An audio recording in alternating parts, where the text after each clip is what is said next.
Hi friends, ఎలా ఉన్నారు? మరొక స్టోరీతో మీ ముందుకు వచ్చాను. ఈరోజు నేను మీకు చెప్పే స్టోరీ ఏంటంటే ఆంటీల కోరిక పార్ట్ 11. ఇది మన హైదరాబాద్లో నిజంగా జరిగిన స్టోరీ. ఇద్దరు ఆంటీలు తమ కోరికలు తీరటం లేదని ఏం చేశారో తెలిస్తే ఆడాళ్ళు ఇలా కూడా ఉంటారా అని మీరు ఆశ్చర్యపోతారు. ఈ స్టోరీ మీకెందుకు చెప్తున్నానంటే ఈ స్టోరీలో జరిగిన సంఘటనలు మీ జీవితంలో ఎదురైనప్పుడు అప్రమత్తంగా ఉంటారని. అలాగే ఈ స్టోరీలో మీకు కనిపించే క్యారెక్టర్స్ మీ నిజ జీవితంలో ఎదురైనప్పుడు వాళ్లతో కూడా అప్రమత్తంగా ఉంటారని మిమ్మల్ని ఎడ్యుకేట్ చేయడానికి ఈ స్టోరీ చెప్తున్నాను. మన ఛానల్ కొత్తగా చూస్తున్న వారు సబ్స్క్రైబ్ చేసుకోండి, లైక్ చేయండి, షేర్ చేయండి. ఇక స్టోరీలోకి వెళ్దాం పదండి. మీ అమ్మని అలా చూడడం తప్పు కాదా అంది. చూస్తున్నది అమ్మనే అయినా ఊహించుకుంటుంది నిన్నే ఆంటీ అంటూ మళ్ళీ ఆమె నడుమును పట్టుకున్నాడు. వాడు అలా అనగానే ఆమెకి నవ్వొచ్చింది. వాణ్ణి దగ్గరికి లాక్కుంటూ, ఊహించుకోవడం ఎందుకురా, పిలిస్తే నేనే వస్తా కదా, నువ్వు మాత్రం మీ అమ్మని అలా చూడకు, ఓకేనా అంది. అందుకే ఆంటీ, నువ్వంటే నాకు చాలా ఇష్టం అంటూ ఆమెను ముద్దు పెట్టుకోబోయాడు. ఆమె గబుక్కున్న వాణ్ణి వదిలేసి, ఇప్పుడు కాదు అంది. వాడు అలుగుతూ, నీకంటే మా అమ్మే బెటర్, నీ కొడుకు అడగగానే అన్నీ ఇచ్చేసింది అన్నాడు. ఆమె వాడి బుగ్గ పట్టుకొని, నేను అంతకంటే ఎక్కువ ఇస్తాలే గాని కింద భోజనాలు రెడీ అయ్యాయి, తొందరగా రండి, భోజనాలు ఎంత తొందరగా పూర్తయితే అంత తొందరగా మనం అని నవ్వి వెళ్ళిపోయింది. అబ్బా అనుకుంటూ మళ్ళీ పక్క గది కిటికీ దగ్గరికి వెళ్ళబోతుండగా రమేష్ బయటికి వచ్చేస్తూ కనిపించాడు. వాణ్ణి చూసి వీడే బెటర్, పని పూర్తి చేసుకున్నాడు వెధవ అనుకున్నాడు.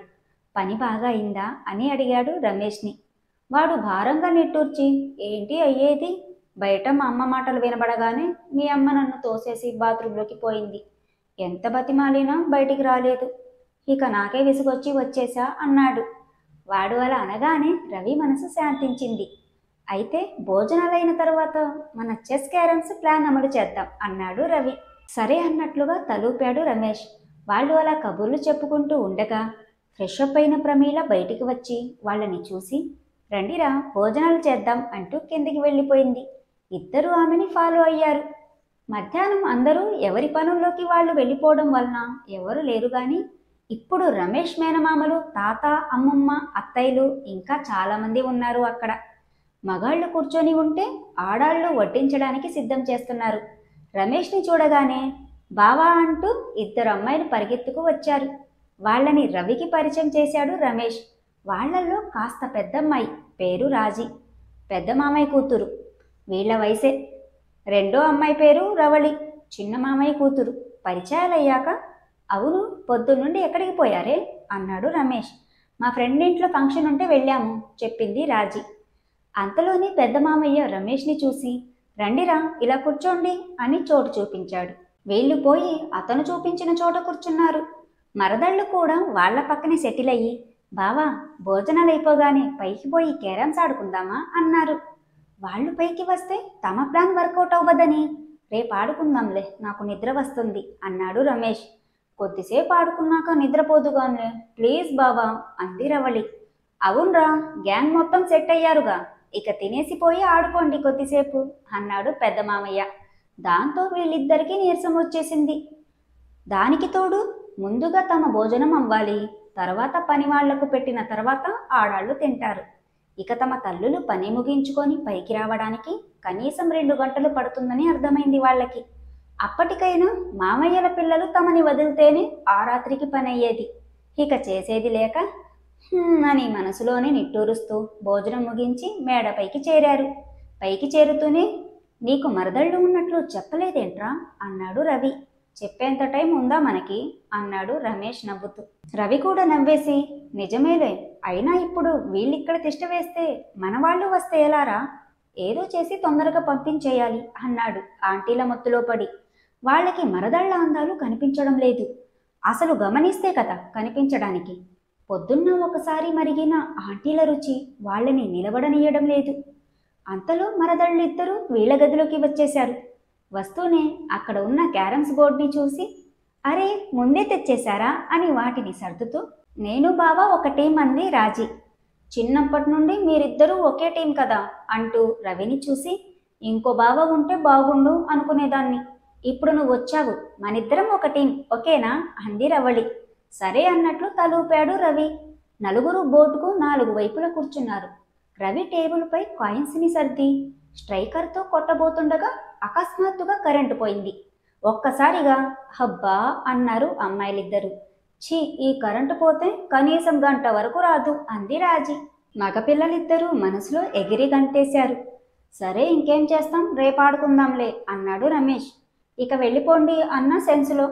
పోనీలే బావా, ఆటదేముంది, మనం కబుర్లు చెప్పుకొని ఎన్ని రోజులైందో పద అని అతని చేయి పట్టుకొని తడుముకుంటూ జాగ్రత్తగా బయటికి తీసుకుపోయింది రాజీ.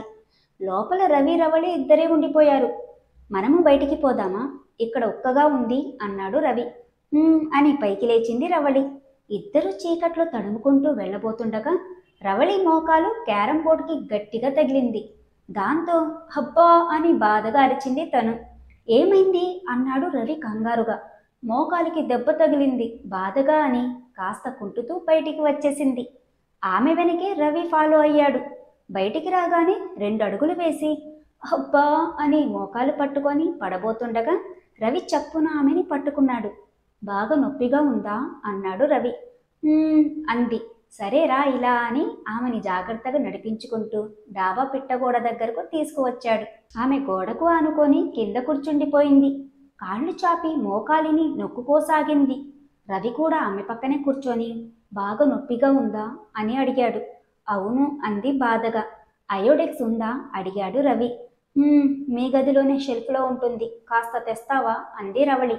సరే అని అతను లేచి వెళ్ళబోతుంటే జాగ్రత్త రవి, కాస్త చూసుకో అని హెచ్చరించింది రవళి. రవి లోపలికి వెళ్ళి మొత్తానికి అయోడెక్స్ బాటిల్ని తెచ్చేశాడు. దాన్ని రవళికిచ్చి రాసుకో అన్నాడు ఆమె పక్కనే కూర్చుంటూ. రవళి థ్యాంక్స్ అంటూ నెమ్మదిగా తన పరికిణిని మోకాళ్ల వరకెత్తి పక్కనే ఉన్న రవిని చూసి గబుక్కున కిందికి లాగేసుకుంది. అది చూసి రవి ఏమైంది రాసుకో అన్నాడు. తర్వాత రాసుకుంటాలే అంది ఆమె సిగ్గుపడుతూ. ఇప్పుడు దెబ్బ తగిలితే ఎప్పుడు రాసుకోవడం ఏంటి అనేసి ఆమె సిగ్గుపడుతుందన్న విషయం గమనించి పర్వాలేదులే, నేను పక్కకి వెళ్తాను రాసుకో అంటూ పైకి లేవబోయాడు. ఆమె చప్పున అతని చేతిని పట్టేసుకొని అమ్మో నాకు చీకటంటే భయం అంది. అతను అలాగే కూర్చుండిపోయి పోనీ కళ్ళు మూసుకోనా అన్నాడు. అంది ఆమె చిన్నగా. అతను కళ్ళు మూసుకున్నాడు. ఆమె అతని వైపు ఒక్కసారి చూసి మళ్ళీ తన పరికిణిని నెమ్మదిగా మోకాలిపై వరకెత్తి అయోడెక్స్ రాసుకొని పరికిణిని కిందకి లాక్కొని అయిపోయింది అంది చిన్నగా. తెలుసు. ఎలా తెలుసు? అసలు నేను కళ్ళు మూస్తే కదా అన్నాడు చిలిపిగా. హా అంది ఆమె షాకింగ్గా. ఊరికే జోక్ చేశా, అయినా చీకట్లో ఏం కనబడుతుందిలే అన్నాడు టీచ్ చేస్తూ. ఆమె నవ్వేసి కనబడితే చూసేద్దామనే, చూపించాలనే కదా మీరు ఆత్రపడతారు, అలాంటప్పుడు చూడకపోతే ఫీల్ అవుతారు కదా. అలా ఏం ఫీల్ అవ్వం, అయితే ఈసారి చూడంలే. ఆమె చెప్పున అతన్ని చూసి అంటే ఇంతకుముందు నిజంగానే చూసావా? మోకాళ్ళ వరకే కదా, పెద్ద ప్రాబ్లం ఏముంది. అతను అలా అంటూ ఉండగానే నిన్ను అని మీద పడి కొట్టబోయింది. అతను చప్పున ఆమె 2 చేతులు పట్టేసుకున్నాడు. అయినా వదలకుండా ఆమె గింజుకుంటూ ఉండటంతో వేరే దారి లేక చట్టుక్కుని మీదకి లాగేసుకున్నాడు.